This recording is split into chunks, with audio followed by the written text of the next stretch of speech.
Hello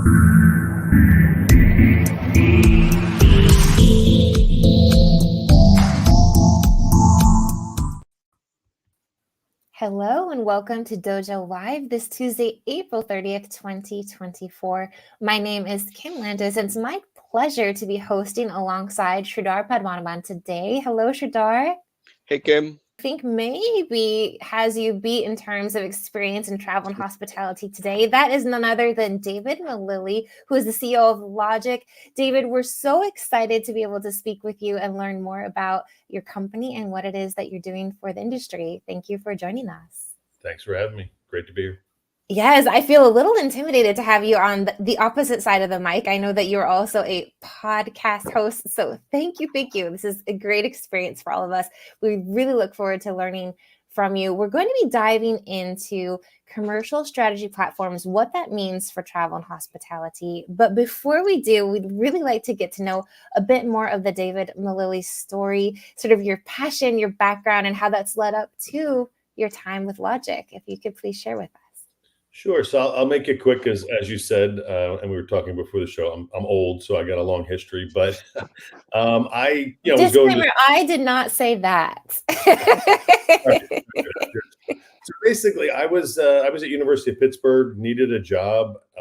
My best friend at the time was at Cornell and said, "Just go to a hotel and you'll get a job." And rode my bike downtown Pittsburgh, got a job as a union busboy, making $6.50 an hour, $21 union fees a month. And I just got bit by the hotel bug. I just knew I didn't want to do food and beverage, but just loved being on property and just kind of loved the excitement of the city and the hotel, and ended up going to FIU, working in a bunch of hotels in South Florida, then coming to New York. And I really had determined that I wanted to take the independent hotel route because I didn't want to limit myself to how I had to move up the ladder. If I wanted to be GM by the time I was 25, which I was, that's what I wanted to do. So in New York, I ended up opening up a small 80-room hotel in Times Square. Was with the youngest GM in New York City at the time. And, just stayed independent. That's when hotels.com was launching. It was 1-800-96-HOTEL before they even had the internet or a website. Moved over to the Belvedere Hotel and then got the opportunity to join an internet startup. And that kind of changed my life. In 1999, I moved from the operations side to tech and had to start a couple tech companies. Probably the most well-known one was Open Hospitality, which did booking engine, website, digital marketing. We were the first of the kind in 2004, sold that to Pegasus, and then was fortunate enough to become CEO of Pegasus when the divisions were broken up. That was 2012 to 2014, and then had a bunch of different roles, CEO of a company called Runtriz, which is a guest engagement app. We did all of Caesar's food and beverage mobile ordering. I'm fortunate enough I was a professor at NYU. I'm currently on NYU's incubator as a mentor, and I've had a lot of different advisory roles, and currently chairman of GAIN, which is a big advisory group. Have my podcast, The Modern Hotelier, and currently am CEO of LodgIQ, which is a commercial strategy platform. Whew. It's absolutely fantastic. I think there's very few parts of the industry that you've yet to dabble in. Is that right? I think you mentioned airlines and there was one others. That's on the hospitality side, everything from loyalty, property management system, CRS, distribution, mobile apps, gateways, Hotspot 2.0, all the fun stuff. Perfect. Now, today's topic of conversation, of course, is the holy grail of the hospitality industry, being the commercial strategy platform. Let's dive a bit into who LodgIQ is, the problem that you're solving, and what you mean by the term. Well, I mean, we know what we mean by the term the holy grail, but what that really means for the industry. Well, at our core, LodgIQ, is our brain is a revenue management platform, but what's happened in the industry is we have such great information inside there that really the other silos, marketing, sales, revenue management, they really don't talk to each other the way they should. So LodgIQ, we have focused on actually putting action behind what everybody's talking about. So everyone's talking about commercial strategy. The Rock event that happens in Charlotte during High Tech has changed to the Commercial Strategy Conference. But we still find that everyone's just still doing revenue management. We are now serving up our data so that marketing and sales can leverage that to make better decisions, to make the hotel more profitable. So it's a situation where, hotels still are having a tough time adopting technology, AI, things of that nature. And we're trying to challenge the industry to continue to push the hoteliers to adopt technology to improve their profitability. I love that mission. I love that vision in terms of, we said here, through the commercial strategy and specifically the platform, right? We're going to be seeing increased collaboration, innovation, profitability. I then imagine this is sort of cyclic, right? That one just then leads to the next. Where's, in all of this, the best place to start, or how does it get going, that cycle? Well, I like a lot of analogies. So for me, I'd ask the audience, when's the last time you used a physical map to get to your destination? Oh gosh. Right. So Mine, does MapQuest count? And that was probably a good 15 years ago. this is kind of the point. And this is where, we kind of, when we talk to our industry, it's like, you would never use a map today because a GPS is going to help you get to your destination, tell you when you should get to your destination, tell you if there's an accident, tell you how the traffic is, give you alternative routes. And it basically just streamline all those things rather than in the past, you'd have a map, you'd have your car radio on to a news station to see if there was an accident.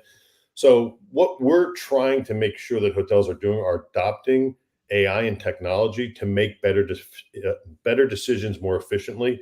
And that's really kind of our mantra. So at Logic, we basically have built a platform that is mobile.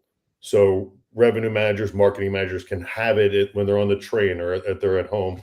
I know we already work enough, but people still are on their phone. And a lot of times that's where we're most comfortable.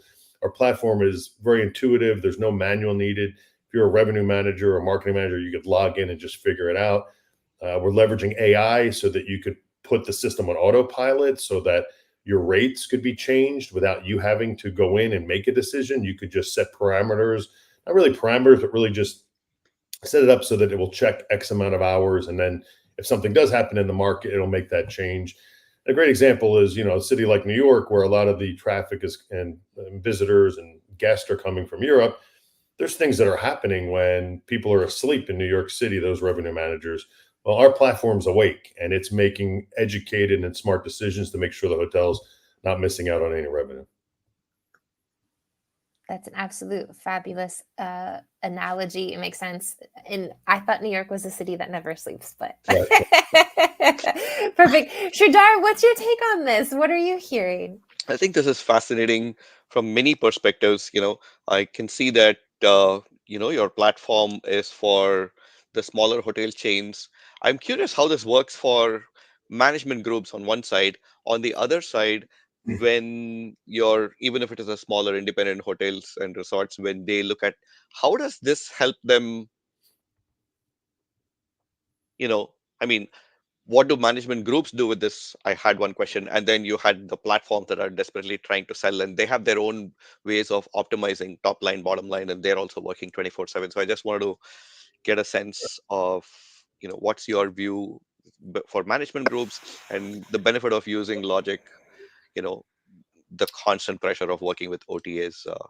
Yeah, David. no, it's a great question. So our AI and our algorithm model is what we refer to as a willingness to buy model. So we take in a lot of factors. So we take in historical data for the hotel, on the book data, what's happening in the marketplace, events, airline data, and then we also look at comp set. Um, when revenue management first started, it was more of this, okay, as my occupancy goes up, my rates go up. If my occupancy is not moving, reduce my Right. rate. We're well past that. And so what we do is we really pull all this data in that a human, an individual couldn't do on their own, Right. and making suggestions on everything down to what the rate should be, restrictions, length of stay, close to arrival. We also have group modules, so we can go in and tell a hotel, okay, this group wants to come in on these dates. Here's what we believe you should sell those rooms for. But hey, maybe that group, that's too expensive. So within a 60-day period, here's 2 alternative dates where that group could check in. So we've got portfolio reporting. So for management groups, they can see how all their hotels are doing in one platform. There's always this talk of a single screen. We give hotel and management companies the ability to look at how their hotels are performing, look how a market's performing.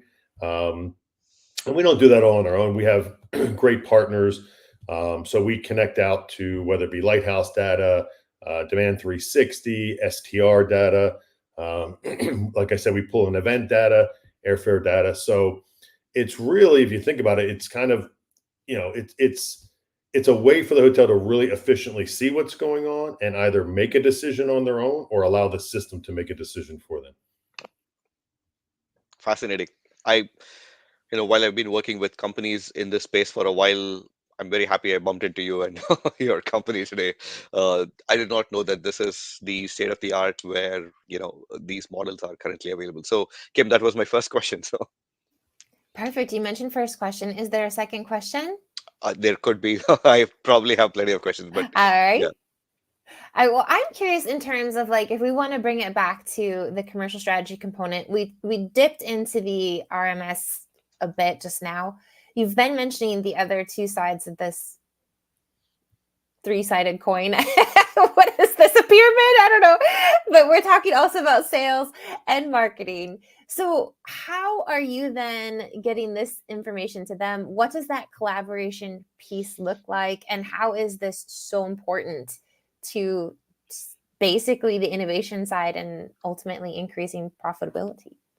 Well, we've all been there when you're on property and you have a problem and you can't fix a problem, especially with today's booking windows, if you're not ahead of it. So we can share data with marketing to say, hey, we don't really need any help. So let's say, okay, tomorrow's going to be May 1st. May's good. May's over. Marketing's not going to move the needle in May, but I'm really struggling in July. So don't focus on August or September. I need help for July. So we serve up and show, okay, here's how the booking window is. Here's what's on the books. Here's where we were last year. So what's the issue? We can even show you if there's events, we can even match up the dates for the 2 different years. So in other words, if an event happens May 1st in 2024, it might have been an April 30th event in 2023. So if you're looking at May 1st, you've missed that event. So we do things of that nature. For sales, like I said, with the groups, we know what the displaced revenue is when you put a group in. We can help say you should take this group business or you shouldn't. Our system goes down to the segment level. So we're currently working with a partner who is focused on driving more direct bookings. So what they're doing is they're sharing with us the web traffic. Where's the customer coming from? Is it from Germany? They're looking on these dates. They're checking this room type. They're staying with 2 children. We're absorbing that data, but then we're going back to them and saying, hey, this is a very, very high demand period. Don't retarget them with some sort of promotion or discount. Retarget them with, you better book now because the hotel is going to sell out. And then the reverse of that is, hey, this is a high demand period. So our a low demand period. So we got to get this person. They've been on the website 3 times. They're coming from a week. They're coming to New York City. They're coming from Germany. It's a family. They're probably going to spend a lot in food and beverage and things of that nature. So let's get them a guaranteed early check-in. Let's give them free breakfast. Let's give them a promotion. So a lot of times we just react. Somebody leaves our website and we say, oh, we got to go get them. Well, get them for what? We don't want to just go get them to book them when we could have booked somebody at a higher rate, and vice versa. We don't want to lose that guest because, we could have offered them an early check-in. We're running 60% occupancy. That's not an issue. So let's let them know and let them feel, wow, we're flying in from Germany. We get in at 8 a.m. The hotel's telling us we can get right into our room. That's when you're taking, we all know we travel international. The worst thing is when you get to the front desk, they say your room's not ready. So these are the ways that we're trying to leverage the data that is so powerful in our system to help these other departments in the hotel make better decisions. Because again, a lot of times they're not seeing that. They're just heads down marketing. We got our budget. Let's spend the money. And, they're pumping. I always tell people, if you're driving people, and I keep using New York, I don't know why, but I'm going to stick with it. If you're driving people the first 2 weeks of December, what are you doing? These people are just coming to your website, they're clicking, it's sold out, you're done. You don't need help for the first 2 weeks of December. You're going to sell out. But January, February, yeah, come up with something creative. Let's see, how can I push that rate? What do I really need to be? And it's not all about comp set, because if you determine as a hotelier that you're going to base your rates off of your comp set, you've basically said my comp set's smarter than me. And that's not a very good approach, because you got to be ahead of it. You got to know what's going on, and just little things. And everybody uses the Swifty stuff now, but Taylor Swift adds an event to your city, or extends her concert. You got to know that right away, and you got to be on top of it, and you got to change your rates, because there is an effect there. And there's other things outside of Taylor Swift that obviously affect us, but that's just one kind of glaring example of how one event can really kind of change a city. Absolutely. Absolutely. And it comes back to, I think, the timing of this, the things that we can maybe foresee and the things that happen that nobody saw coming. In terms of this commercial strategy and the way the platform works, how far back in data, are you finding that hotels could and should sort of utilize that to sort of project what might be happening in the future? What does this planning look like? When should I be planning for July of 2025, for example? Well, it all depends. I mean, I'll tell you, our data science team, no data is too much data. I mean, they want all the data they can get. So the more historical data we can get, the better. Obviously, COVID, 2020 was the outlier, and kind of, a lot of people just kind of said, well, we can't look at 2020. We got to look at 2019. We're past that now. But the more data you can get in the system, the better the system will be able to make the right decisions when it comes to pricing and restrictions, and tell you, are you on target? I mean, are you going to hit your numbers, hit your forecast, or you need to do something? So in our case, always more data, the better. So whatever we can get. That's why we've partnered with a company that gives us the website data, because everyone's trying to push more direct bookings. Right. But to get more direct bookings, you need to know what's happening on your website. Right. And a lot of times hoteliers aren't, not going down to the granular of what country are they coming from, what room category. Same thing with upgrades. So how are you going to move that person up? You got them in at a deluxe double. How do you get them into a junior suite or to a suite? So we've had, discussions with companies like Nor1, which are part of Oracle, and how do we do a better job of sharing information so that we can, squeeze might be the wrong word, but get the most we can out of that guest and get the right rate. And again, not always just to increase the revenue, but to get the booking and not lose that booking. So it's not just about, a money grab and trying to, squeeze the guest. It's also just trying to make sure that we don't lose that guest, because whatever effort we've done to get them to the website, we want them to book there. So it's data is really the name of the game. Well, thank you. And this comes actually a question from our audience, from Antonio Osuna. He's asking, how do you address the challenge of marketing and sales using different tools and platforms for each department, especially when it comes to migrations? Additionally, does this contribute to data silos? Well, obviously, not everything's going to be connected. We all know that. I mean, if you look at the hospitality landscape, if you went back, you would say, well, we've got a property management system. Why do we need a CRS? We got a CRS. Why do we need a channel manager? I don't think it's a challenge. I think what we do is we basically give say in this case where he's saying marketing and sales, we're actually giving them information that they can use in those outlying systems. So if we can give them a better insight as to what's happening, they can make better decisions in those other systems. So we're not going to, I mean, we may, but we're not going to connect, for example, into Google paid ads. But if we can help them say, hey, this is where you should be shifting your budget. You can do geo-targeted. You're not getting guests from Spain. You got guests from Spain last year. Your mobile traffic or mobile bookings are down. Push it there. These are the segments that are missing. We can go and say, okay, we need more groups. Let the sales team know, our group business is down. We're not going to meet our forecast. So it's not that everything has to be integrated, but the systems and platforms that can be integrated and can pull that data together to give you a better understanding of what's happening is going to be much more efficient for me to go from, I have another laptop over here, to go from my computer to this computer, make a decision, versus me going, printing something, looking at it, flipping through 3 tabs. So I don't think we'll solve everything, not yet, but this data will help you be much more efficient in using outside platforms. Hope that helped, Antonio. Yeah, I definitely think that it did. I guess, Sridhar, did you have another question that you'd like to ask? I do have kind of one more.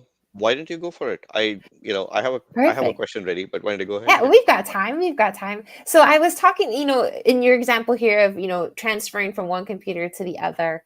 And my question is still the sense of like ownership and control. So when this data is pushed to sales or to marketing, what does that look like in terms of the recommendations or like the ability to make sense of this data? Who then is sort of making the decision on what's the next move?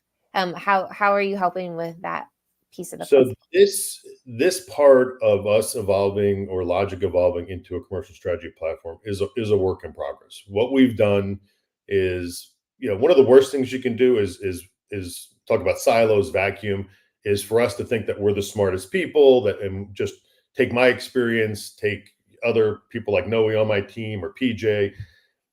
We have interviewed dozens of chief commercial officers, marketing and salespeople, and we're currently amassing that data to make sure that we're delivering it in the way that they want to see it, so they can most efficiently use that data. So for us, it's not us saying, here's the data, you go figure it out.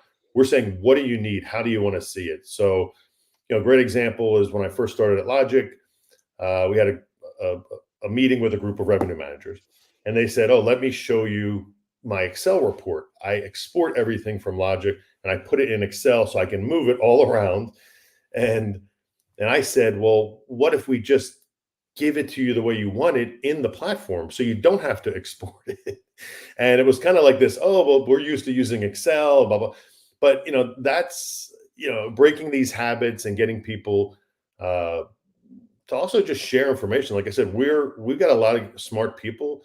But my rule in life has always been surround myself with smarter people. And we're trying to take, some of the top chief commercial officers, or you go to our website or go to LinkedIn page, you'll see some of the interviews, and let them tell us, what do you need? What's going to make your life better? What's going to make it easier for you? Because again, the best compliment you can get when you present your platform or your system to a hotelier is for them to say, wow, you really got, I can tell hoteliers were involved in this, and you guys put a lot of thought in your platform. The last thing you want is for them to say, well, why is this there? And I need this data, and you didn't give me this, but you gave me that. So we're not only looking for to gather more information on what chief commercial officers, chief marketing officers, chief revenue officers want, we're also adding some tools into our system that will allow them to do some customized reporting. Because again, a 2-star group of hotels versus maybe a 4-star, they might want to look at different metrics and different things. So we're building in some very, very interesting components that will allow hoteliers to build out their custom reports along with our kind of canned reports, for lack of a better term. No, that makes a lot of sense. Just the entire research component, the UI UX piece, the design-led thinking that we've talked about quite a bit here on the show as of late. And it's sort of like to get it right the first time, right? Which might seem like the slow way to work at the beginning, but in the long run, it's definitely going to be most beneficial. Perfect. We're coming down to the final 5 minutes of the show. So Sridhar, now or never, what's that question that you have for David? So I think, David, from a management group, if they're working with big companies, then those big companies probably have their own revenue management and pricing recommendations and market data and things like that, right? And chances are that when they see your data, there might be either more data or a different kind of a recommendation. So how do management groups deal with that on part, that's a part A? And then the part B of that is that when you have a single corporate and they have their own, sources and various other things, chances are that your data might actually be better than because you're pulling from other sources, or you know just the way that iteration happens and things like that. So you have these two groups of stakeholders. Any final thoughts on how you work with these different groups? Yeah. So I mean, again, it's a bold statement. We have the best marketing data across the board. So when we get in front of management groups or hotel groups, if they're using our competitors for a pure revenue management platform, they still basically go, wow, not only does your platform look better than what we're using, um, you've got data that we don't have that we want. So our system, we basically can break out components or modules, and we can go to a management group and sell just our marketing data, just our business intelligence, our forecasting, or even our group module. We've got some partners right now that are in the sales and catering technology space that we're integrating, where they can actually send us requests and we'll send them back the group pricing. And I think, at the end of the day, we're also running into people who, when you're an ownership group, you hire a management company and then your hotel can be branded. You are then dictated to using certain platforms. What a lot of these management companies are now looking to do is leverage our platform as a kind of almost like a spot check. So to say, okay, well, XYZ brand is saying we should sell for $199, Logic's saying 205. Where did we shake out? And we're not pushing rates back in, but they're looking at us saying, okay, well, let me get another set of eyes. But we are talking to brands and talking to a lot of management companies and groups and a lot of independent hotels. So we're kind of one of those new startups or mature startups where COVID kind of hit us pretty hard, like many companies, and we kind of just focused on product and keeping our existing customers running. And we really last year started focusing on the commercial side for the company, and then also the commercial strategy side for the company and the platform. Totally get it, David. Thanks for that. Because clearly, for smaller independent hotels, just to stand up the infrastructure to try and get this data or to digest it and let alone analyze it is going to be a huge task, right? So for them, Yeah. the appeal of a platform or your suite of solutions would be very interesting. So thanks for that. It gives me a better understanding of how groups and corporates would look at it. Yeah, always happy to give you a demo whenever you want. Yes, we could do that here on the show too later on. But perfect. I guess the final question as we're coming to our last few minutes of the show is just bringing it back to you, David. With all of your experience, you had mentioned also coming through out of COVID with Logic. What might be some final words of advice that you might have for folks in the industry? What's coming? What should they pay attention to? Perhaps we've used this word embrace. What should this be looking like? Well, I think, if you're a vendor, my take is that you can use technology to improve the guest experience, and you can use technology to improve your sales efforts. There is a line when once you kind of take out the personalization, it can really damage that. So I think the hotel is a little safer because if I use a check-in kiosk and then I can interact with a bellman or at the bar or at the restaurant, I'm still going to get that.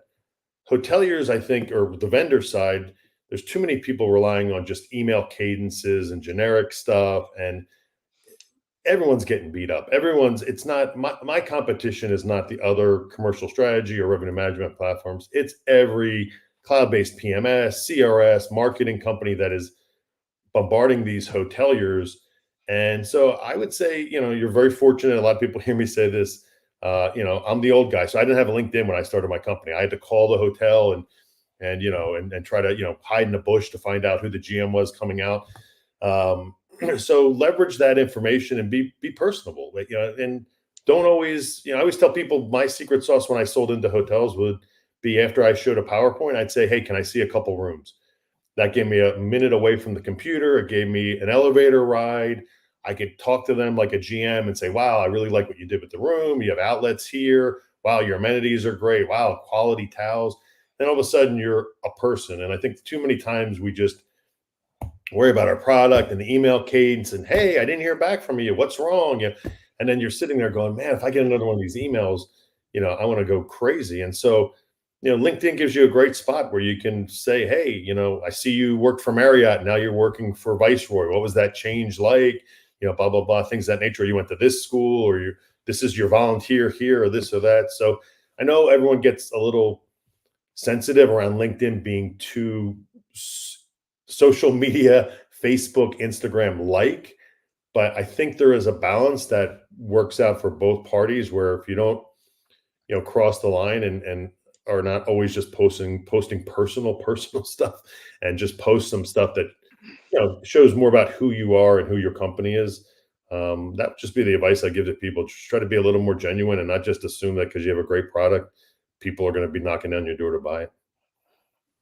I think that's absolutely wise, and always brings the people, the human, back to the hospitality, right? That's Correct. always what it's going to be about. Well, thank you so much, David, for sharing all about Logic with us, all about the commercial strategy platforms, the why this is useful, and of course, how we need to always keep the reason for what we're doing in mind, and that's our guests. So wishing you, of course, and Logic nothing but the best throughout your transition into this new strategy. So thank you once again. Thank you. Thank you, David.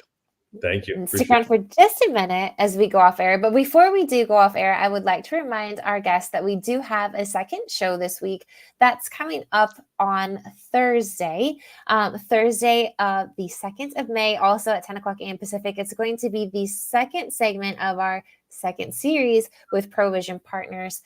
This time, we're going to be talking all about what we talked about here, and that is going to be the data side.